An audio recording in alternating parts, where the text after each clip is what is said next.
Annually, it's the same contest. One of those traditions you either find deeply heartwarming or quietly absurd. In the middle of the small town of Evergreen Heights, every December 23rd, the residents gather for the event of the season. 1, 2, 3. Light the Christmas tree. The rules are straightforward. The first person or team to successfully light the town's towering fir, strung with vintage bulbs and clockwork electrics, claims a year's worth of free cocoa from the Dancing Snowman Cafe and, most importantly, gets their name inscribed in gold paint on the plaque. Competitors train all year for this. Some approach it like a science, others as an art. There are blueprints, shadowed rehearsals in backyards, rigorous group chats, and rumor-mongering about the latest strategies. And every year, it seems, some new challenger emerges to disrupt the equilibrium. Of course, no one quite expected this year's mega battle. Not with the entry of Donna Mushroom Rain Moretti.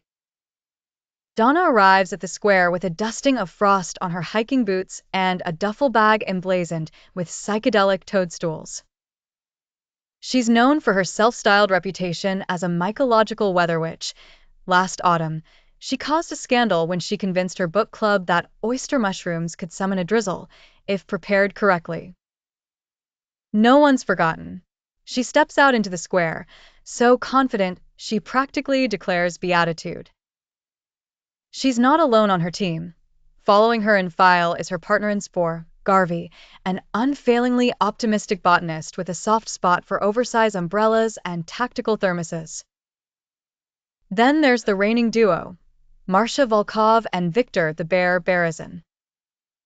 They are not, to be clear, the Masha and the Bear of storybooks, but rather, two fiercely competitive adults whose teamwork is as legendary as their rivalry.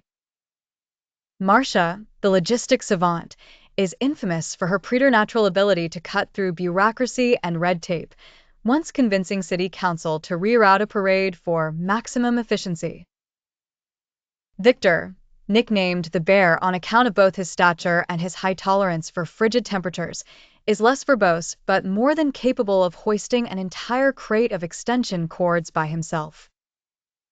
Together, they have won the past 3 years, by charm, by wits, by raw power, depending on whom you ask.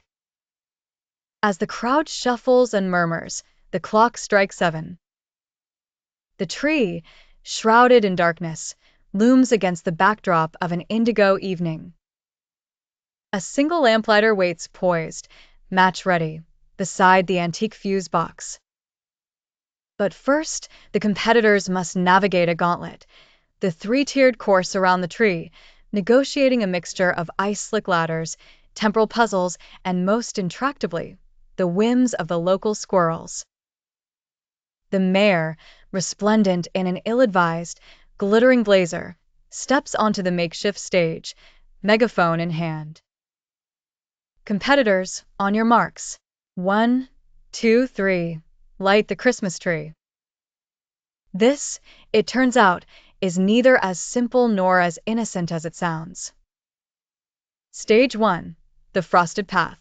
Masha and Victor, well-honed from prior years, take the lead, their stride even, their matching boots gripping the treacherous ground. Masha shouts instructions. Victor leans into the wind. Meanwhile, Donna opens her duffel bag. Out comes an umbrella, no ordinary rain shield, but a peculiar, many-capped contraption, sculpted with living mushrooms cultivated in her own basement.